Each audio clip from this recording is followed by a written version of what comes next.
ចាបងប្អូននេះគឺជាសកម្មភាពយើងទៅទិញត្រីសាមុនហើយនឹងនំខេកចាយើងចេញដំណើរទៅរៀងយូរដែរចាដើម្បីទៅទិញត្រីសាមុននិងនំខេកនេះគឺត្រីសាមុនយើងស្រស់ល្អមែនតែនចាតំណងឆ្ងាញ់ណាចា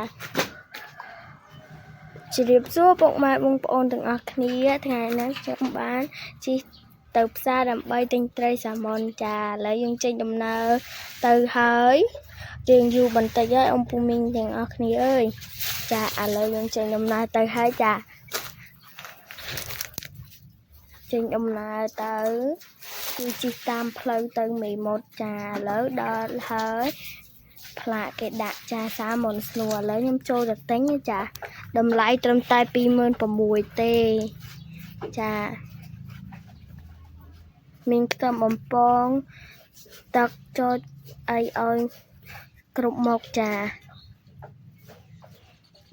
ឥឡូវយើងមកដល់ឡានហើយក៏ទុកត្រីសាមុនហើយយើងជិះដំណើរទៅតែនំខេកចាហើយយើងបត់ផ្លូវទៅទិញនំខេកចាដែលយើងចេញដំណើរទៅទិញនំខេកចាអំពូមីងជីតាទាំងអស់គ្នាចេញទៅហើយចា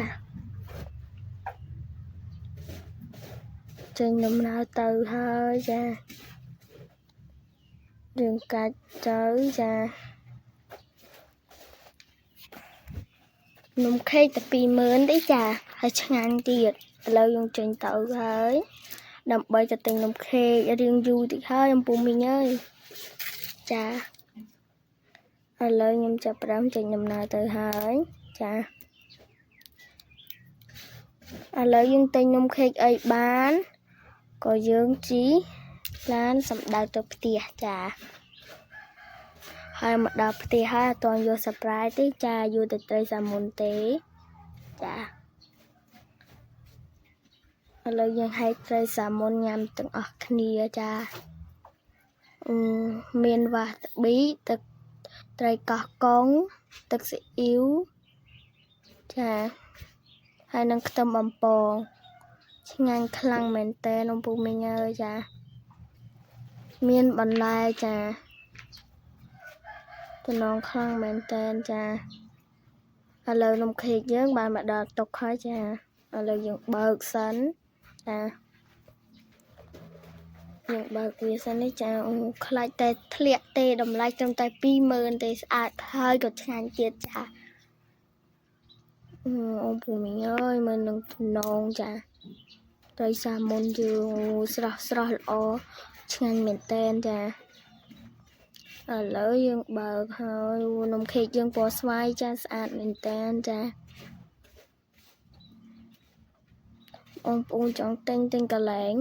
ចាក់ស្លាប់មុនចាកន្លែងនោះគឺនំខេកស្អាតហើយឆ្ងាញ់មែនតើចានឹងតំណងមែនតើចានឹងខ្ជូតចាគូកណើតមីងខ្ញុំចាហើយនេះមុខម្ចាស់ខួបចាយើងបាយហើយចានឹងស្អាតខ្លាំងមែនតើចានំខេកយើងនឹងទំនងហ្មងចានឹងស្អាតចា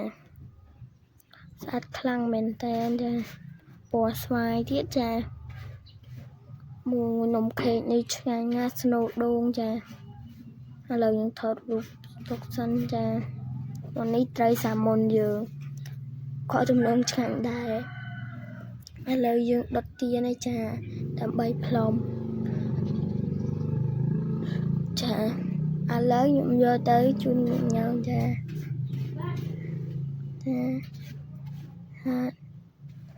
ចាឥឡូវក៏ថតរូបមួយគ្នា2 3ប៉ុស្តិ៍ចា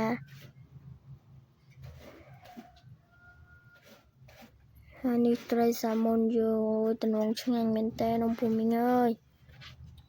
ឥឡូវហូបត្រីសាមុនមុនគេចាអូយតំណងណាអំពូមីងអើយតំណងខ្លាំងមែនតើចាឆ្ងាញ់ឆ្ងាញ់ណាស់ត្រីសាមុនខ្ញុំយ៉ាងចា អូបងប្អូនអ្នកចេះញ៉ាំបានឆ្ងាញ់ចា